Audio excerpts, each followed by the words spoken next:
Street style pakoda చేద్దాం రండి. ముందుగా నేను బోన్ లేని చికెన్ తీసుకుంటున్నా. మీకు కావాలనుకుంటే బోన్ ఉన్న చికెన్ అయినా తీసుకోవచ్చు. ఈ సైజులో కట్ చేసుకోవాలి. చూడండి, ఇలా నేను చూపించే విధంగా కట్ చేసుకోవాలి. చికెన్ పకోడాకు చాలా బాగా ఉంటుంది. ఈ సైజులో కట్ చేసుకుంటే చాలా తొందరగా ఫ్రై అవుతుంది. ఇది పక్కకెట్టేసుకుందాం. ఇప్పుడు ఇది కాజు అండి, చిన్న చిన్న ముక్కలుగా కట్ చేసుకోవాలి. ఇలా రోటి కోళ్ళతోని ఇలా నొక్కితే సరిపోతుంది. చిన్న చిన్నగా కట్ అవుతాయి. ఈ కాజు అనేది మీరు ఎంతైనా తీసుకోవచ్చండి. 2 స్పూనా 3 స్పూనా అలా తీసుకోవచ్చు. నుజ్జు నుజ్జుగా కాకుండా చూసుకోండి. కాజు చూడండి ఈ విధంగా. ఇప్పుడు ఇది ఒక బౌల్లోకి తీసుకుంది. ఇప్పుడు నేను ఒక నిమ్మకాయ తీసుకుంటున్నా. అంటే 1/2 కేజీకి 1/2 సరిపోతుంది. ఇందులో రసం పిండి పక్కకెట్టేసుకుందాం. రసం తక్కువ గిట్ట వెళ్తే ఫుల్గా ఒక నిమ్మకాయ తీసుకోరు. నేనైతే 1/2 తీసుకుంటున్నా. చూడండి, రసం అయితే 1/2 కేజీకి సరిపోయేలా వెళ్ళింది. చూడండి, ఇది ఇప్పుడు పక్కకెట్టేసుకుందాం. ఇలా చీల్చుకొని పక్కకెట్టేసుకోండి. కొంతమంది స్పైసీగా తినుడు ఇష్టపడతారు, కొంతమంది కొంచెం తక్కువగా తినడానికి ట్రై చేస్తారు. పకోడా ఎక్కువ తినాలి అని అనుకునే వాళ్ళు కొంచెం స్పైసీ తగ్గిస్తేనే చాలా బాగుంటుంది. ఒక ప్లేట్లోకి తీసుకొని పక్కకెట్టేసుకుందాం. ఇప్పుడు ఈ 1/2 కేజీ చికెన్కి ఏమేమి ఎంత వేయాలనో చూపిస్తే ఇప్పుడు చూడండి. సాల్ట్ 8 నుంచి 9 గ్రాముల వరకు వేసుకోవాలి. సాల్ట్ తక్కువ ఉంటే మళ్ళీ వేసుకోవచ్చు, అందుకని తక్కువనే వేసుకోవాలి. కారం వచ్చేసి 10 నుంచి 12 గ్రాములు. ఎల్లిపాయ అల్లం 2 కలిపి పేస్ట్ పట్టుకోవాలి. ఇందులోనే పసుపు వేసి పట్టుకున్న నేను. మీరు కూడా ఇలానే చేయాలి. అందులో చికెన్లోనైతే పసుపు వేయొద్దు. ఇది ఒక 30 గ్రాముల వరకు వేస్తున్నా. 1/2 కేజీకి 30 గ్రాముల అల్లం వెల్లుల్లి సరిపోతుంది.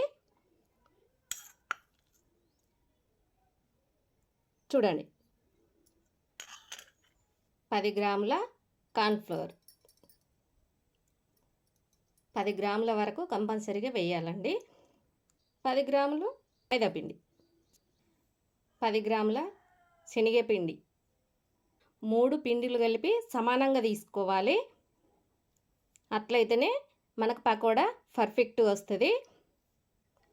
కాజు నేను 2 టేబుల్ స్పూన్లు వేస్తున్నా. చూడండి, మీకు ఇష్టమైతే ఇంకో టేబుల్ స్పూన్ ఎక్కువ అయినా వేసుకోవచ్చు. తినేవాళ్ళు, ఎక్కువ తినేవాళ్ళు కాజు వేసుకోవచ్చు. మీరు పచ్చిమిర్చి కూడా సన్నగా తరిగి వేసుకోవచ్చు. స్పైసీ ఎక్కువ తినేవాళ్ళు ఎవరైనా ఉంటే సన్నగా తరిగి వేసుకోవచ్చు. ఇగో నేను నిమ్మరసం పిండి ఉంచుకున్నా కదా, ఇప్పుడు ఇది ఇందులో పోసుకుందాం. 1/2 కేజీకి ఈ సగం ముక్క పిండుకున్న నేను నిమ్మరసం. ఇది సరిపోతుంది దీనికి. ఇప్పుడు ఇది బాగా కలుపుకుందాం. చికెన్ ముక్కకు పట్టుకునేలే అంత వాటర్ వేయొద్దు, ఇదే కలిసిపోతుంది. ఫుడ్ కలర్ వేస్తారు హోటళ్ళల్లో. ఫుడ్ కలర్ అయితే వేయొద్దు. నేనైతే ఇంట్లోనే చేసుకుంటున్నా కాబట్టి నాకు ఫుడ్ కలరు అవసరం లేదు. మీకు కావాలనుకుంటే మీరు ఫుడ్ కలర్ అయినా వేసుకోవచ్చు. అది కలర్ కోసమే, బాగా కనబడడానికి. మనకు ఇంట్లో చేసుకునే వాళ్ళం టేస్ట్ ఉంటే సరిపోతుంది. ఇప్పుడు పక్కకెట్టేసుకుందాం. ముక్కుడు వేడాక ఇప్పుడు ఆయిల్ పోసుకుందాం. పల్లి నూనె అయితే వాడొద్దండి పకోడాకు. వేరే నూనె వాడినా పర్లేదు, ఎక్కువ వేడి కానివ్వద్దు. ముందైతే చేతు తడుపుకోవాలి వాటర్లో, ఎందుకంటే స్మూత్గా వస్తుంది అన్నట్టు. మనం చికెన్ పకోడా అనేది మనకు ఈజీగా వేయద్దు.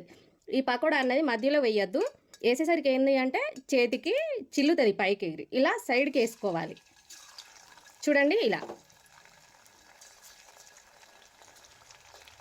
ఒక్కొక్కటిగా వేసుకోవాలి.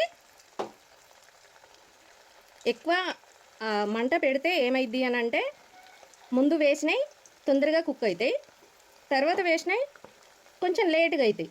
అందుకని తక్కువ పెట్టుకోవాలి. ఇది వెంటనే కదపద్దు, కొంచెం ఫ్రై అవ్వనివ్వాలి. ఒక 2 నిమిషాల పాటు నెమ్మదిగా కలపాలి. ఇలా ఎక్కడ స్కిప్ చేయకుండా చూడండి. ఈ వీడియో పర్ఫెక్ట్ వస్తుంది.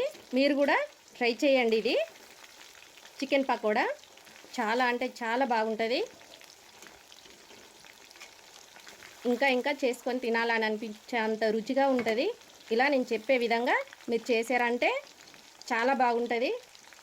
మధ్యలో ఈ వీడియో ఎక్కడ స్కిప్ చేయకండి, చివరి వరకు చూడండి. చూడండి, ఇలా నేను చూపించే విధంగా ఈ కలర్ రావాలి. వట్టి ప్లేట్లో వేసుకోవద్దండి. ఆయిల్ అనేది అందులోనే ఆడిసి ఈ పకోడాకు పట్టుకుంటుంది. ఇలా జల్లి గిన్నె తీసుకొని ఇందులో వేసుకోవాలి. చూడండి, ఇలా జల్లి గిన్నెలో తీసుకోవాలి. మిగతాది కూడా నేను చెప్పే విధంగా ఇలా చేతి తడుపుకొని మళ్ళీ వేసుకోవాలి చికెన్.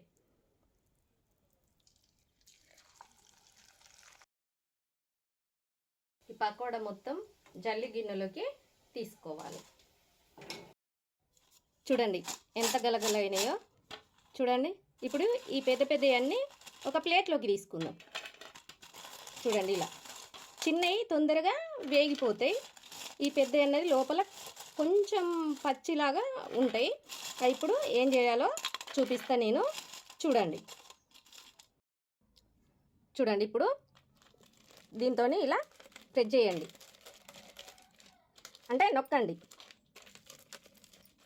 ఇలా సమానం అయ్యేటట్టు. చూడండి, ఇలా పచ్చిదనం అనేది మనకు ఏర్పడుతుంది. చూడండి, ఇలా అన్నీ ఇలా చేయండి. అన్నీ ఇలా సమానంగా నొక్కాలి. ఇలా ఇప్పుడు ఇవి మళ్ళీ ఆయిల్లో వేయండి. ఏమన్నా పచ్చిదనం ఉంటే చక్కగా గోలుతుంది. ఇలా వేపుకోవాలి. ఇవి ఎక్కువసేపు ఉంచొద్దు ఇందులో. చూడండి, ఈ జల్లి గిన్నెలో తీసుకోవాలి. వేగాయి కదా, జల్లి గిన్నెలో తీసుకోలేదు, తొందరనే వేగుతాయి. మనం ఫస్టే చక్కగా ఫ్రై చేసుకున్నాం కదా, డీప్ ఫ్రై. చూడండి, కలర్ సేమ్ వచ్చింది కదండి. ఫుడ్ కలర్ వేయకుండా కానీ కలర్ చాలా బాగా వచ్చింది. పీల్చుకున్న పచ్చిమిర్చి ఉన్నాయి కదా, ఇప్పుడు అవి వేపుకుందాం. వెంటనే తీయాలి. ఇప్పుడు వీటికి సన్నగా కొంచెం సాల్ట్ చల్లుకుందాం. వేడి ఉన్నప్పుడే పచ్చిమిర్చి మీద సాల్ట్ చల్లుకోవాలి. ఆ పచ్చిమిర్చికి సాల్ట్ అనేది పట్టుకొని టేస్టీగా వస్తుంది. పచ్చిమిర్చి తినడానికి బాగుంటుంది. ఇప్పుడు ఇవి ఒక ప్లేట్లోకి తీసుకుందాం. ఇందులోనే ఇప్పుడు కళ్యామాకు వేసుకుందాం. చూడండి, ఇలా వెంటనే తీసేయాలి. మనం వేపుకున్న పచ్చిమిర్చి మీద చాట్ మసాలా చల్లుకోవాలి. కొంచెం లైట్గా, ఎక్కువ వేసుకోవద్దు. చూడండి, చాలా చక్కగా వేగిపోయాయి. ఇప్పుడు ఇందులో కూడా చాట్ మసాలా చల్లుకుందాం. ప్రాసెస్ అంతా పెద్ద ఏం లేదు, చాలా సింపుల్గా ఉంది. సింపుల్గా చాలా ఈజీగా వేసుకోవచ్చు. ఇప్పుడు కరివేపాకు వేసుకుందాం. ఈజీగా అంటే చాలా ఈజీగా ఇవి కూడా ఇందులో వేసుకుందాం. చూడండి ఎంత చక్కగా వచ్చిందో పకోడా. చూడండి, గుమగుమలాడే స్ట్రీట్ స్టైల్లో పకోడా చాలా బాగుంటుంది. మీరు కూడా ట్రై చేయండి. ఇది ఎలా వచ్చిందో నాకు కామెంట్ బాక్స్లో చెప్పండి. కలర్ఫుల్గా వచ్చింది కదా. మీ ఫ్రెండ్స్కి షేర్ చేసుడు మాత్రం మర్చిపోకండి. షేర్ చేయండి, లైక్ చేయండి. సబ్స్క్రైబ్ చేసుకొని వాళ్ళు ఎవరైనా కొత్త నా వీడియో చూసే వాళ్ళు ఎవరైనా ఉంటే సబ్స్క్రైబ్ చేసుకోండి. సూపర్గా ఉంది, కరకర చాలా బాగుంది. మీకు ఇంకా ఏ రెసిపీ కావాలో నాకు కామెంట్ బాక్స్లో చెప్పండి. అవి తప్పకుండా నేను చేసి చూపిస్తా మీకు.